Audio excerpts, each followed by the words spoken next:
இந்திய அண்ணா திராவிட முன்னேற்ற கழகத்தில் இங்கு மட்டுமல்ல தமிழகம் முழுவதும் மிக பெரிய ஆதரவை தந்து ஆட்சியில் அமரப்போவது அதிமுக தான். திருவாடானை சட்டமன்ற தொகுதியின் அனைத்து இந்திய அண்ணா திராவிட முன்னேற்ற கழகத்தினுடைய வேட்பாளராக மனு தாக்கல் செய்துள்ளேன். திருவாடானை மக்களின் உள்ளத்திலும் உணர்விலும் கலந்திருக்கின்ற இந்த சட்டமன்ற தேர்தலிலே சட்டமன்ற வேட்பாளராக நிறுத்தப்பட்டுள்ள எனக்கு மக்கள் ஏகோபித்த ஆதரவை தந்து சட்டமன்ற உறுப்பினராக தேர்வு செய்யும் பொழுது இந்த தொகுதியினுடைய வளர்ச்சிக்கு நான் எல்லா பகுதிகளிலும் பயணம் செய்யும் பொழுது அங்கே இருக்கக்கூடிய மிக முக்கியமான பிரச்சனை குடிநீர் பிரச்சனை. சட்டமன்ற உறுப்பினராக தேர்வு செய்யப்பட்ட பிறகு என்னுடைய முதல் பணி இந்த தொகுதியில் இருக்கின்ற குடிநீர் பிரச்சனையை சரி செய்வது என்னுடைய முதல் பணியாக இருக்கும். அதற்கு அடுத்தபடியாக காவிரி வைகை குண்டாறு இணைப்பு திட்டம், அந்த திட்டத்தை எங்களுடைய கழக பொதுச் செயலாளர் அண்ணன் எடப்பாடியார் அவர்கள் முதலமைச்சராக இருக்கும் பொழுது அடிக்கல் நாட்டி அந்த பணியை துவக்கினார். இந்த திமுக ஆட்சியிலே அந்த பணி சரிவர நடைபெறவில்லை.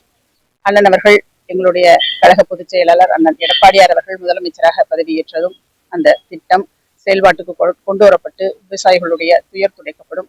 அடுத்தபடியாக அடிப்படை வசதிகளே இந்த தொகுதியில் ஏற்கனவே இருக்கக்கூடிய சட்டமன்ற உறுப்பினர்களால் செய்து தரப்படவில்லை. காலம் காலமாக இந்த நிலைதான் தொடர்ந்து கொண்டிருக்கின்றது. சட்டமன்ற உறுப்பினராக நான் வரும்பொழுது இந்த மக்களினுடைய துயரை துடைக்க குடிநீர் பிரச்சனையிலிருந்து அடிப்படை வசதிகளாக சாலை வசதிகளிலிருந்து பஸ் வசதி, நிறைய இடங்களிலே பஸ் வசதி இல்லை என்ற கோரிக்கையும் மக்களிடமிருந்து வருகின்றது. அதையும் செய்து கொடுப்பேன். மேலும் முக்கியமாக இந்த பகுதியிலே பெண்கள் கூறுவது எங்களுக்கு தொழில் வாய்ப்பு என்பதே இல்லை, 100 நாள் வேலைக்கு போறோம், இல்லை அப்படின்னா கருவேல மரம் வெட்ட போறோம். இந்த பகுதியில் ஒரு தொழில் வாய்ப்பை ஏற்படுத்த வேண்டும் என்று மக்கள் கேட்கின்றார்கள்.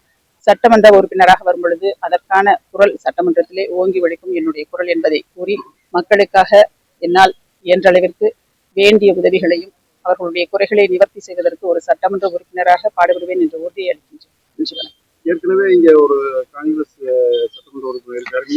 தொகுதிக்கு போகும்போது உங்களுடைய வரவேற்பு, பொதுமக்களுடைய வரவேற்பு எப்படி? மக்களுடைய வரவேற்பு நல்ல ஏகோபித்த வரவேற்பு இருந்தது.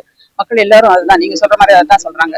சட்டமன்ற உறுப்பினராக வெற்றி பெற்று சென்றவர் வரவே இல்லை, இந்த பகுதிக்கு வந்து மக்களுடைய குறைகளை கேட்கல அப்படிங்கிறதான் எல்லா பகுதியிலையும் மக்களுடைய குறைகளாக இருக்கு. 4 முனை போட்டி நடக்குது, 5 முனை போட்டியாக எத்தனை முனை போட்டி வந்தாலும் மக்களுடைய கருத்து தானே. மக்கள் யாரை தேர்ந்தெடுக்கிறாங்களோ, மக்கள் யார் மீது நம்பிக்கை வைக்கின்றார்களோ அவர்கள் தான் வெற்றி பெறுவார்கள். எங்களுக்கு நம்பிக்கை இருக்கின்றது. மக்கள் அனைத்து இந்திய அண்ணா திராவிட முன்னேற்ற கழகத்தில் இங்கு மட்டுமல்ல தமிழகம் முழுவதும் மிக பெரிய ஆதரவை தந்து ஆட்சியில் அமரப்போவது அதிமுக தான்.